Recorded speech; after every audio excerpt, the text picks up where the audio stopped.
Hello, xưa đây nào khné lời nói nhung và to sạch rương đợi sa men bật lại và to tiết ấy tỏ dương cũng ở sam nhắm vui dương châu được không sạch rương mọi dương tại mà đòn tới đam là sạch rương mà to là bỏ dương nó dương cặp bán khơi tha cát để hu sâu ban rơ mọc pi là bỏ dòng chin để bán chu là bây là niên cứ bán rơ một hai nốt cặp bán khơi nhà so để nước non cát đâu sẽ thắt đít từ miền đây thác slap nâng ánh tức một là bỏ hu sâu niên cặp bán cai tức một cài sập được kề tại mà đòn sạch rương có kê mình bán để dê ông pi cả lại năng mà to tiết phong đai dương cặp bán cắt cho đóตัวปลอดบ่យើងវិញយើងក៏បានឃើញថាយ៉ងជីនរបស់យើងកំពុងតែសរសេរផងងក់ផងដោយសារតែយប់មិញហ្នឹងគឺទូប្រុសរបស់យើងគាត់មិនបានគេងឆ្អែតនោះទេដល់ពេលហ្នឹងយ៉ងជីនគាត់ក៏បានឃើញថាមិត្តភ័ក្តិរបស់គាត់ហ្នឹងពិតជាខំរៀនខ្លាំងមែនតើដោយគាត់គឺបានគិតនៅក្នុងចិត្តថាតែឥឡូវហ្នឹងគឺចិត្តប្រឡងឆ្នាំទី1ហើយអញ្ចឹងទៅសិស្សគ្រប់គ្នាពិតជាខំរៀនខ្លាំងមែនតើហ្មងអត់តែគាត់ទេតែហាបែយ៉ងជីនហ្នឹងដូចតែមើលម៉េះគេប្រាប់ឲ្យរៀនអត់រៀនទេដល់ពេលប្រឡងចាប់ដើមខំប្រកាច់រៀនវាយលើដល់ពេលដែលយ៉ងជីនកំពុងតែមើលសិស្សផ្សេងកំពុងតែសរសេរត្រៀមប្រឡងនោះជីនគាត់ក៏បានឃើញស្រមោលនៅផ្នែកម្ខាងនៃបង្អួចអញ្ចឹងទៅធ្វើឲ្យគាត់ពិតជាតក់ស្លុតខ្លាំងមែនតើស្រមោលមួយហ្នឹងគឺជាមីរ៉ូកូសនឹងឯងគឺជាខ្មោចកញ្ចក់តែហាក់ដូចជាយ៉ងជីនគាត់មិនដឹងថាបិសាចមួយនោះគឺជាបិសាចអ្វីនោះទេនៅពេលហ្នឹងគាត់ក៏បានសួរថាតើឯងឈ្មោះអ្វីទៅនៅពេលដែលយ៉ងជីនកំពុងតែគិតហ្នឹងលោកគ្រូក៏បានសួរថាតើយ៉ងជីនហ្នឹងកំពុងតែធ្វើអ្វីហ្នឹងហេតុអ្វីបានជាអើតមើលទៅរកកញ្ចក់រហូតអញ្ចឹងគ្រាន់តែយ៉ងជីនគឺបានលឺលោកគ្រូនិយាយដូច្នេះគាត់ពិតជាភ្ញាក់ខ្លាំងមែនតើហ្មងថាតែអំបញ្ញមិញគាត់រវល់មើលទៅកាន់កញ្ចក់ដោយសារតែគាត់បានឃើញស្រមោលអ្វីម្យ៉ាងនៅក្នុងកញ្ចក់មួយហ្នឹងនៅពេលហ្នឹងយ៉ងជីនគាត់ក៏បានប្រាប់ទៅកាន់លោកគ្រូវិញថាគាត់គឺបានឃើញនរណាម្នាក់នៅខាងក្រៅបង្អួចមួយហ្នឹងតែគាត់ហ្នឹងខុសអ្វីមែនទេគ្រាន់តែលោកគ្រូនិងសិស្សផ្សេងបានលឺលៀបនោះពួកគេទាំងអស់គ្នាពិតជាឆ្ងល់ខ្លាំងមែនតើហ្មងនៅពេលហ្នឹងសិស្សគ្រប់គ្នាក៏បានបែរមើលទៅកាន់មុខរបស់តួប្រុសរបស់យើងថាចុះមកបែកនេះបែកថ្នាំមែនអីតែឯងឲ្យសួរគេថាឃើញដូចគាត់អត់សិស្សគ្រប់គ្នាក៏បានគិតថាតួប្រុសរបស់យើងប្រហែលជាឈួតហើយមើលទៅសាច់រឿងរបស់យើងក៏បានកាត់នៅពេលចេញក្រៅថ្នាក់វិញម្ដងហើយនៅពេលហ្នឹងយើងក៏បានឃើញថាយ៉ងជីនកំពុងតែដើរបណ្ដាគិតបណ្ដាអំពីរឿងមិញដែលគាត់បានឃើញនៅក្នុងកញ្ចក់នឹងឯងនៅពេលដែលគាត់កំពុងតែដើរបណ្ដាគិតបណ្ដានោះយើងក៏បានឃើញបរិសម្នាក់គឺបានទះក្បាលគាត់ពីក្រោយហើយបរិសម្នាក់នោះគឺមានឈ្មោះថាចុងស៊ីហ៊ូព្រោះតែតួប្រុសរបស់យើងដឹងថាស៊ីហ៊ូគឺជាអ្នកវាយក្បាលរបស់គាត់នោះគាត់ពិតជាខឹងខ្លាំងមែនតើគាត់គឺបានជេរអបិស៊ីហ៊ូដឹងថាអាចចក្រៃយ៉តែហាក់ដូចជាអបិស៊ីហ៊ូនឹងដឹងថាតួប្រុសរបស់យើងគឺបានជេរគាត់នៅក្នុងចិត្តអញ្ចឹងស៊ីហ៊ូគឺបានសួរយ៉ងជីនថាតើឯងគឺលួចជេរខ្ញុំនៅក្នុងចិត្តមែនទេតើឯងចង់ងាប់មែនព្រោះតែយើងមើលទៅកាន់ទឹកមុខរបស់ឯងទៅក៏យើងដឹងថាឯងគឺបានលួចជេរយើងនៅក្នុងចិត្តផងដែរយ៉ងជីនតើឯងគិតថាយើងគឺជាមនុស្សល្ងងមែនទេតែយើងមិនដឹងអ្វីពីឯងតតែសោះនោះយ៉ងជីនឯងប្រហែលអាចនឹងត្រូវនៅកន្លែងមួយហ្នឹងហើយយ៉ងជីនតែនៅពេលដែលស៊ីហ៊ូកំពុងតែរកវាយយ៉ងជីននោះយើងក៏បានឃើញនារីម្នាក់គឺបានចាប់ទាញយ៉ងជីនហ្នឹងចេញពីដៃរបស់ស៊ីហ៊ូម្នាក់នោះគឺជាហ៊ូសូនឹងឯងប៉ុន្តែហ៊ូសូគឺនាងបានជួយទៅកាន់យ៉ងជីនហើយនោះនាងក៏បានសួរអបិស៊ីហ៊ូថាតើអបិចុងស៊ីហ៊ូហ្នឹងគឺចង់ធ្វើអ្វីទៅលើមិត្តប្រុសរបស់នាងគ្រាន់តែយ៉ងជីនគឺបានឮថាកញ្ញាលីស៊ីហូថាគាត់ហ្នឹងគឺជាមិត្តប្រុសរបស់នាងនោះគាត់ពិតជាកាំងយោបល់ខ្លាំងមែនតើហ្មងថាតែយ៉ងជីននោះទេសំបីតែអបិចុងស៊ីហ៊ូក៏កាំងយោបល់ផងដែរគាត់គឺមិនបានដឹងតតែសោះថាតួប្រុសរបស់យើងគឺជាមិត្តប្រុសរបស់ញ៉ាលីហ៊ូសូតតែសោះនៅពេលហ្នឹងតួប្រុសរបស់យើងគឺគាត់បានគិតថាតើនាងកំពុងតែធ្វើអ្វីហ្នឹងហេតុអ្វីបានជានាងក៏ហក់អបិហ្នឹងអញ្ចឹងជីនក៏បន្តនិយាយទៀតថានាងដូចជាមិនមែនលីហ៊ូសូពីមុនដែលគាត់ហ្នឹងគឺបានធ្លាប់ស្គាល់តតែសោះពេលដែលយ៉ងជីនកំពុងតែគិតនោះចុងហ៊ូក៏បានសួរកញ្ញាលីហ៊ូសូបញ្ជាក់ថាតើនេះគឺជាការពិតមែនទេអបរោះច្រកឡាប់ដូចជាអបិយ៉ងជីនហ្នឹងគឺជាមិត្តប្រុសរបស់នាងគ្រាន់តែយ៉ងជីនក៏បានលឺអបិចុងស៊ីហ៊ូទោះដូច្នេះគាត់ក៏បានគិតនៅក្នុងចិត្តថាអបិស៊ីហ៊ូនេះពិតជាល្ងងខ្លាំងមែនតើហ្មងតែពេលហ្នឹងស៊ីហ៊ូវាក៏បានយកដៃរបស់វាដាក់ទៅលើស្មារបស់តួប្រុសរបស់យើងក៏បាននិយាយថាលយរបស់វាវាយចេះមានមិត្តស្រីហើយមិត្តស្រីរបស់ឯងគឺជាអ្នកមានទៀតផងយ៉ងជីននៅក្រក៏ក្រល្ងងដូចជាឯងនោះចេះមានមិត្តស្រីអ្នកមានដែរគឺផ្ញើទុកឯងត្រឹមនឹងសិនចោះយ៉ងជីនព្រោះតែចុងស៊ីហ៊ូគឺគាត់បាននិយាយហើយនោះគាត់ក៏បានដើរចេញពីកន្លែងនឹងបាត់ទៅដល់ពេលដែលចុងស៊ីហ៊ូគឺបានទៅបាត់ហើយនោះលីហ៊ូសូនាងក៏បានសួរតួប្រុសរបស់យើងថាយ៉ងជីននឹងគឺកើតអីដែរឬទេហើយអំបញ្ញមិញអបិចុងស៊ីហ៊ូនឹងគឺបាននិយាយអ្វីទៅកាន់យ៉ងជីនទៅយ៉ងជីនគឺអាចប្រាប់អាកាន់នាងបានដែរឬទេ តែហាក់ដូចជាយ៉ងជីនគាត់មិនបានខ្វាយខ្វល់អំពីសម្ដីរបស់កញ្ញាលីហ៊ូសូរបស់យើងនោះទេគាត់គឺបានគវាសដៃរបស់កញ្ញាលីហ៊ូសូចេញពីដៃរបស់គាត់តែម្ដងពេលដែលយ៉ងជីនគឺបានគវាសដៃកញ្ញាលីហ៊ូសូចេញពីដៃរបស់គាត់ហើយនោះគាត់ក៏បានសួរនាងថាតើនាងកំពុងតែធ្វើអ្វីនឹងលីហ៊ូសូគាត់គឺជាមិត្តប្រុសរបស់នាងតាំងពីកាលទៅហេតុអ្វីបានជានាងថាគាត់នឹងគឺជាមិត្តប្រុសរបស់នាងទៅវិញពីព្រោះតែគាត់គឺមិនដែលស្គាល់នាងនោះទេតែនាងគឺបានស្គាល់គាត់តាំងពីកាលហេតុអ្វីបានជាគាត់មិនដឹងទាល់សោះបីតែឈ្មោះរបស់នាងក៏គាត់មិនដែលស្គាល់ផងដែរហើយតែនាងគឺមិនបានដឹងទេឬថាអបិចុងស៊ីហ៊ូនោះគាត់ពិតជាប៉ិនប្រឌិតរឿងខ្លាំងមែនតែនចុះបើគាត់បានប្រឌិតអំពីរឿងរបស់ពួកយើងទាំងពីរនោះតើវានឹងទៅជាយ៉ាងម៉េចទៅគ្រាន់តែលីហ៊ូសូគឺនាងបានលើដូច្នេះនាងពិតជាសប្បាយចិត្តខ្លាំងមែនតែនដោយនាងគឺបាននិយាយថានាងពិតជាចូលចិត្តពាក្យចាមអារ៉ាមបែបនេះខ្លាំងមែនតែនពីព្រោះតែវាឲ្យនាងនឹងចាប់អារម្មណ៍ជាមួយនឹងរឿងមួយហ្នឹងហើយលីហ៊ូសូនាងព្រមទាំងបបួលតួប្រុសរបស់យើងណាត់ជួបគ្នាទៀតធ្វើឲ្យយ៉ងជីនគាត់ពិតជាគាំងច្បល់ជាមួយនឹងយាប៉ែលីហ៊ូសូនឹងខ្លាំងមែនតែនប៉ែយ៉ងជីននឹងគឺបានគិតថាយាប៉ែនេះពិតជាឈួតមែនតែនហើយមើលទៅលីហ៊ូសូនាងក៏បន្តនិយាយទៀតថានាងពិតជាចូលចិត្តទៅកាន់តួប្រុសរបស់យើងខ្លាំងមែនតែនហើយតួប្រុសរបស់យើងគឺអាចណាត់ជួបជាមួយនឹងនាងបានដែរឬទេតែហាក់ដូចជាយ៉ងជីនគាត់គឺមិនបានខ្វាយខ្វល់ជាមួយនឹងនាងទាល់តែសោះ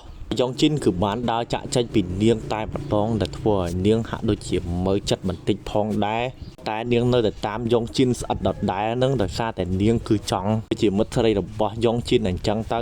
លីហ៊ូសូនាងក៏បានដើរប្រាប់សិស្សគ្រប់គ្នាថាយ៉ងជីនគឺជាមិត្តប្រុសរបស់នាងនឹងឯងហើយព្រមទាំងយកអាហារយកមកញ៉ាំជាមួយនឹងយ៉ងជីនទៀតផងអាហារមកញ៉ាំជាមួយនឹងយ៉ងជីមមកជុំនោះទេងុំយកទៅដោះគោសរសេរដាក់យ៉ងជីម from ហ៊ូសូទៀតដែលធ្វើឲ្យអ្នកកំពុងមើលហ្នឹងជាលើសឈាមខ្លាំងមែនទែនដោយសារតែអ្នកមើលរបស់មីស៊ូគីសិតតែមនុស្សអត់លិតទាំងអស់ហ្នឹងបីតែអប៉ែវេនតាដែលជាមិត្តភក្តិរបស់តួប្រុសរបស់យើងហ្នឹងក៏គាត់ច្នៃតួប្រុសរបស់យើងផងដែរតែតួប្រុសរបស់យើងពិតជាមានមិត្តស្រីស្អាតខ្លាំងមែនទែនព្រមទាំងជាកូនអ្នកមានផងដែរពេលហ្នឹងអប៉ែវេនតាក៏បានសួរយ៉ងជីនថាតើឯងគឺណាត់ជួបជាមួយនឹងលីហ៊ូសូមែនទេនៅថ្ងៃហ្នឹងពេលដែលយ៉ងជីនគឺបានលឺមិត្តភក្តិរបស់គាត់សួរដូច្នេះគាត់បានបដិសេធយ៉ាងលឿនព្រោះតែគាត់ហ្នឹងគឺមិនបានណាត់ជួបជាមួយនឹងលីហ៊ូសូនោះទេនាងនោះទេដែលចង់ណាត់ជួបជាមួយនឹងគាត់ហើយពួកគេទាំងពីរនិយាយមិនទាន់ផុតមាត់ផងនោះយើងក៏បានឃើញកញ្ញាលីហ៊ូសូក៏បានមករកតួប្រុសរបស់យើងទៀតហើយមករកតួប្រុសមកជុំនោះទេកញ្ញានឹងលេងសិតតែប្រាប់ភក្តិដែលជាសិស្សរួមថ្នាក់របស់តួប្រុសរបស់យើងថានាងគឺជា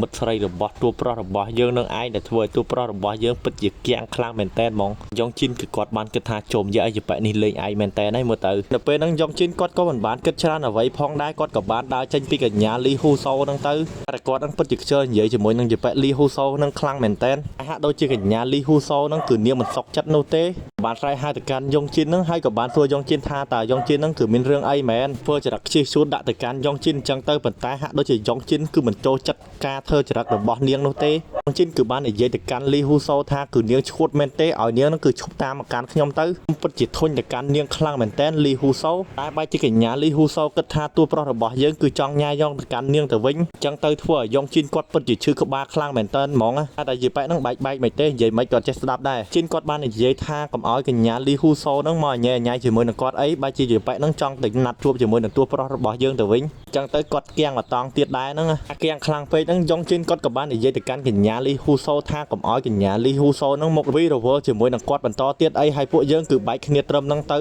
ចាប់ពីថ្ងៃហ្នឹងតទៅពួកយើងក៏មិនបាច់ស្គាល់គ្នាទៀតដែរពេលដែលយ៉ងជីនគឺបាននិយាយហើយនោះគាត់ក៏បានដើរចេញពីកន្លែងមួយហ្នឹងបាត់ទៅតែកញ្ញាលីហ៊ូសូឈរខូចចិត្តតែម្នាក់ឯងសាច់រឿងរបស់យើងក៏កាត់ចូលទៅដល់ពេលចេញពីសាលារៀនវិញម្ដងយើងក៏បានឃើញថាតួប្រុសរបស់យើងគាត់ពិតជាទិញអាហារច្រើនខ្លាំងមែនទែននៅក្នុងថ្ងៃមួយហ្នឹងគាត់កំពុងតែដើរបណ្ដាចុចទូរស័ព្ទបណ្ដានៅពេលហ្នឹងគាត់ក៏បានឃើញសាររបស់មិត្តភ័ក្តិរបស់គាត់ទាំងអស់គ្នាហ្នឹងតែបញ្ចុះបញ្ចូលគាត់ហ្នឹងឲ្យព្រមស្រឡាញ់ទៅកាន់កញ្ញាលីហ៊ូសូទៅតែពួកគេទាំងអស់គ្នាហ្នឹងគឺចង់ញ៉ាយទៅកាន់មិត្តភ័ក្តិស្រីរបស់កញ្ញាលីហ៊ូសូផងដែរគ្រាន់តែយ៉ងជីនគឺបានអានសារទាំងអស់នោះហើយនោះគាត់ពិតជាគាំងជាមួយនឹងមិត្តភ័ក្តិរបស់គាត់គ្រប់គ្នាខ្លាំងមែនទែនគាត់គឺបានសរសេរសារបដិសេធទៅកាន់ពួកគេទាំងអស់គ្នាយ៉ាងលឿនតែម្ដងតែគាត់ហ្នឹងគឺមិនចង់តាក់ទងជាមួយនឹងកញ្ញាលីហ៊ូសូនោះទេពេលដែលយ៉ងជីនកំពុងតែសរសេរបដិសេធសារសុកនោះគាត់ក៏បានឃើញ ទៅកាន់ឆ្កែពណ៌សនោះម្ដងទៀតហើយគឺបានឃើញថាកូនឆ្កែមួយនោះកំពុងតែកាយសម្រាមញ៉ាំទៀតហើយគាត់ក៏បានសួរទៅកាន់ឆ្កែនោះថាតើឆ្កែនោះគឺមិនទាន់ទៅកន្លែងវាវិញទេអីហើយឈប់ញ៉ាំសម្រាមនឹងទៀតទៅពេលដែលយ៉ុងជីនគឺគាត់បាននិយាយហើយនោះគាត់ក៏បានដើរចូលបន្ទប់របស់គាត់បាត់ទៅក្នុងពេលដែលគាត់ដើរចូលបន្ទប់នោះគាត់ក៏បានឃើញថាមេឃកំពុងតែភ្លៀងអញ្ចឹងទៅចិត្តគាត់ក៏បានគិតអំពីសត្វឆ្កែពណ៌សមួយនោះផងដែរពេលដែលគាត់កំពុងតែដោះអាវហ្នឹងគាត់ក៏បានគិតថ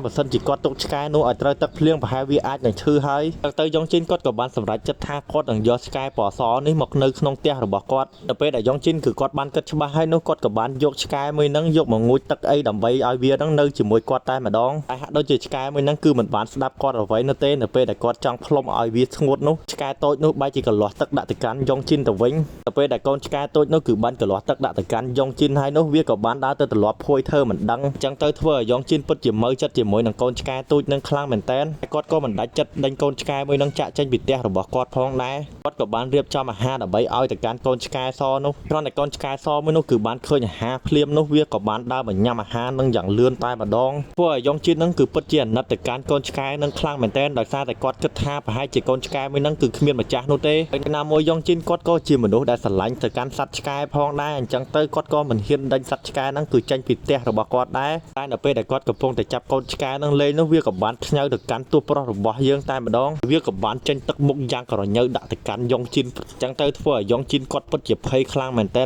នៅពេលដែលឆ្កែនោះគឺបានឃើញថាយ៉ុងជីនគឺបានភ័យដូច្នេះវាក៏បានដើរចេញពីកន្លែងហ្នឹងទៅពេលដែលឆ្កែនឹងគឺបានដើរចេញពីកន្លែងហ្នឹងហើយនោះយ៉ុងជីនគាត់ក៏បានបែរទៅខាងអួចដោយសារតែគាត់គឺបានលឺនរណាម្នាក់គឺបានស្រែកហៅទៅកាន់គាត់អញ្ចឹងទៅធ្វើឲ្យយ៉ុងជីនគាត់ពិតជាឆ្ងល់ខ្លាំងមែនតើហ្មងគាត់ក៏បានដើរសឹមៗទៅកន្លែងទ្វារដែលគាត់គឺចង់ដឹងថាអ្នកណាគេទៅដែលនៅមុខទ្វាររបស់គាត់នោះយ៉ុងជីនគាត់ក៏មិនហ៊ានចេញពីកន្លែងមួយហ្នឹងផងដែរគាត់ក៏បានមើលតាមប្រហោងទ្វាររបស់គាត់មើលចេញទៅខាងក្រៅហើយគាត់ក៏បានឃើញថានោះគឺជាកញ្ញាលីហ៊ូសូរបស់យើងនឹងឯងអញ្ចឹងទៅគាត់ពិតជាភ្ញាក់ផ្អើលខ្លាំងមែនតើហ្មងយ៉ុងជីនគាត់ក៏មិនបានច្បាស់នៅក្នុងចិត្តដែរហើយគាត់ក៏បានបើកទ្វារនឹងមើលទៅបានឃើញថានោះគឺជាកញ្ញាលីហ៊ូសូពិតមែនដូចជាបែបនេះដល់កហើយតាមកូនប្រុសគេដល់បន្ទប់ហ្មងនេះគ្រាន់តែយ៉ុងជីនគឺបានឃើញថាកៅអៅរបស់កញ្ញាលីហ៊ូសូហ្នឹងគឺពិតជាសើមខ្លាំងមែនតើដោយលេចចេញបឹបអញ្ចឹងទៅគាត់ក៏បានហុចកណាត់ឲ្យទៅកាន់កញ្ញាលីហ៊ូសូតែគាត់ហ្នឹងគឺជាសភាពបរិសុទ្ធដូចជាមីស៊ូគីអញ្ចឹងនៅពេលដែលយ៉ុងជីនគឺបានហុចកណាត់ឲ្យទៅកាន់កញ្ញាលីហ៊ូសូនោះគាត់ក៏បាននាំកញ្ញាលីហ៊ូសូហ្នឹងដើម្បីទៅផ្ទះរបស់នាងវិញផងដែរហាក់ដូចជាកញ្ញាលីហ៊ូសូហ្នឹងមិនចង់ទៅផ្ទះរបស់នាងនោះទេជាកញ្ញាលីហ៊ូសូហ្នឹងគឺបាននិយាយទៅកាន់តួប្រុសរបស់យើងវិញថាគឺនាងចង់បានទៅកាន់តួប្រុសរបស់យើងធ្វើជាកម្មសិទ្ធិផ្ទាល់ខ្លួនរបស់នាងគឺបានបញ្ចេញនៅទឹកមុខគួរឲ្យភ័យខ្លាចទៅកាន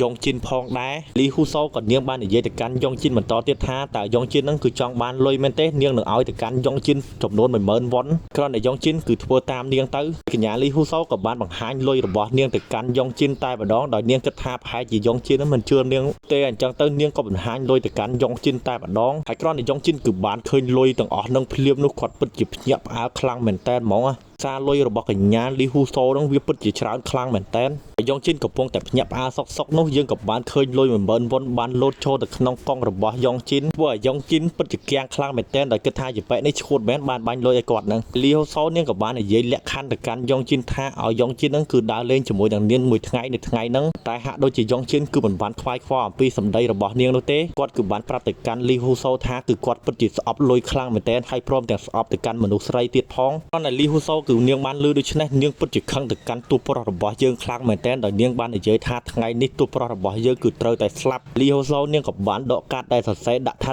ឌីតនឹងបោះទៅកាន់តួប្រុសរបស់យើងតែម្ដងសារតែពេលនេះនាងគឺបានបញ្ចេញធាតុពិតរបស់នាងហើយគឺនាងចង់យករាងកាយរបស់តួប្រុសរបស់យើងនឹងឯងអញ្ចឹងទៅធ្វើឲ្យតួប្រុសរបស់យើងគាត់ពិតជាគាំងជាមួយនឹងកញ្ញាលីហ៊ូសូនឹងខ្លាំងមែនតើគិតថាប្រហែលជាកញ្ញាលីហ៊ូសូនឹងគឺនិយាយលេងនោះទេតែពេលដែលគាត់គឺបានឃើញកញ្ញាលីហ៊ូសូគឺអាចបោកទៅកាន់គាត់បាននោះគាត់ពិតជាភ្ញាក់ផ្អើលខ្លាំងមែនតើហើយមួយទៀតគឺគាត់បានមើលទៅកាន់ដៃរបស់កញ្ញាលីហ៊ូសូនឹងគឺបានខ្លាចទៅជាដៃអ្វីម្យ៉ាងដូចជាដៃខ្មោចអញ្ចឹងហើយការគិតរបស់តួប្រុសរបស់យើងគឺវាពិតជាត្រូវមែនដោយសារតែនោះគឺជាបិសាចមីរ៉ូហ្គោដែលហៅថាខ្មោចកញ្ចក់នឹងឯងតែយ៉ុងជីនគឺបានឃើញបិសាចមីរ៉ូហ្គោនោះគាត់ពិតជាភ័យខ្លាចខ្លាំងមែនតើគាត់គឺបានធ្លាក់នៅក្នុងពិភពងងឹតមួយនោះគឺបានកត់ថាគាត់គឺបានស្លាប់ហើយតែយ៉ុងជីនគាត់ក៏បានចាក់ចេញពីពិភពងងឹតនោះបានដោយគាត់គឺបានឃើញបិសាចមីរ៉ូហ្គោនៅក្នុងមុខរបស់គាត់តែម្ដងបិសាច មីរ៉ូកូហ្នឹងគឺបានទុកពេលឲ្យតួប្រុសរបស់យើងចំនួន3វិនាទីដើម្បីរត់ចេញពីកន្លែងមួយហ្នឹងបើសិនជានាងបើកភ្នែកហើយនោះតួប្រុសរបស់យើងនឹងស្លាប់នៅកន្លែងហ្នឹងតែម្ដង